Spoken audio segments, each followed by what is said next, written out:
Assalamualaikum warahmatullahi wabarakatuh. Perkenalkan, nama saya Nur Fadila Rizky, saya dari golongan A kelompok 5.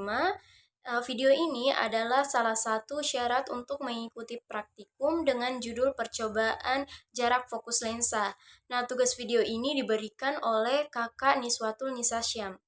Nah, tujuan dari percobaan jarak fokus lensa adalah yang pertama menyelidiki besar jarak fokus lensa, yang kedua menghitung perbesaran bayangan dari suatu lensa, dan yang ketiga menentukan sifat-sifat bayangan dari lensa. Kemudian alat dan bahan yang digunakan pada percobaan ini yang pertama meja optik, kemudian rel presisi, kaki rel presisi, penyambung rel presisi, rumah lampu, bola lampu, pemegang diafragma, kemudian tumpukan penjepit, mistar 100 cm, catu daya, kemudian bahan yang digunakan yang pada percobaan ini yang pertama lensa dan kabel penghubung. Selanjutnya pada tugas pendahuluan yang diberikan pada soal pertama, yaitu jelaskan apa itu jarak fokus lensa, ruang benda, dan ruang bayangan. Nah, jarak fokus lensa adalah jarak antara pusat optik lensa dengan titik fokusnya. Kemudian ruang benda. Nah, ruang benda ini adalah daerah di sepanjang sumbu utama lensa dan tempat benda diletakkan.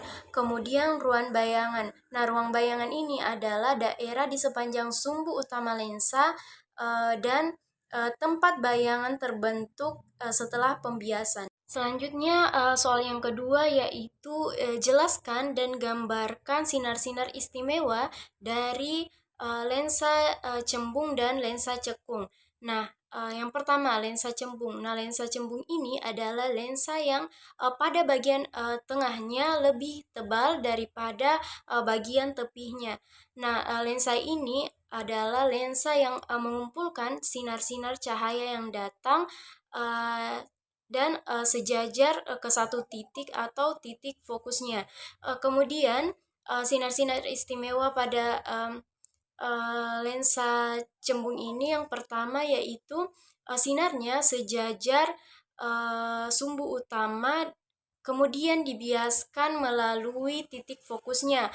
Kemudian yang kedua, sinar yang kedua yaitu sinarnya melalui titik fokus, kemudian dibiaskan sejajar dengan sumbu utama. Dan yang ketiga yaitu sinarnya melalui titik optik, kemudian tidak dibiaskan tapi tetap lurus. Nah, yang kedua adalah lensa cekung.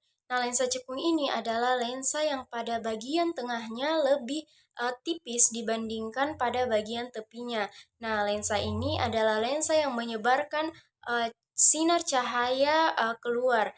Nah, adapun sinar-sinar istimewa pada lensa cekung ini yang pertama, sinarnya sejajar dengan sumbu utama, kemudian dibiaskan seolah-olah berasal dari titik fokus di sisi yang sama. Kemudian yang kedua, sinarnya menuju titik fokus disebut berlawanan, kemudian dibiaskan sejajar dengan sumbu utama.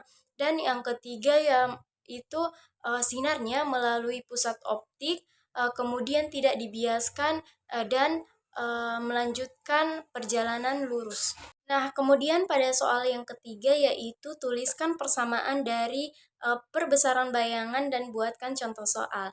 Nah, persamaannya yaitu M sama dengan H aksen per H sama dengan S aksen per S, di mana M-nya yaitu perbesaran bayangan, H aksennya yaitu tinggi bayangan, H-nya yaitu tinggi benda, kemudian S-nya yaitu jarak benda dari lensa atau cermin, dan S aksennya yaitu jarak bayangan dari lensa atau cermin. Nah, contoh soalnya yaitu sebuah benda setinggi 3 cm diletakkan sejauh 15 cm di depan sebuah lensa cembung. Nah, bayangan terbentuk sejauh 30 cm di sisi lain lensa. Nah, tentukan perbesaran bayangan dan tinggi bayangannya. Nah, untuk menjawab Menghitung perbesaran menggunakan rumus M sama dengan S aksen per S, di mana S aksennya yaitu 30 cm dan S-nya yaitu 15. Jadi 30 dibagi 15 sama dengan 2. Kemudian untuk menghitung tinggi bayangannya menggunakan rumus H aksen sama dengan M dikali H, di mana perbesaran bayangannya diketahui 2 dan tinggi bendanya 3 cm. Jadi 2 dikali 3 sama dengan 6 cm. Jadi dapat kita ketahui bahwa perbesaran bayangannya sebanyak 2 dan tinggi bayangannya sebanyak 6 cm. Mungkin itu saja dari saya. Wassalamualaikum warahmatullahi wabarakatuh.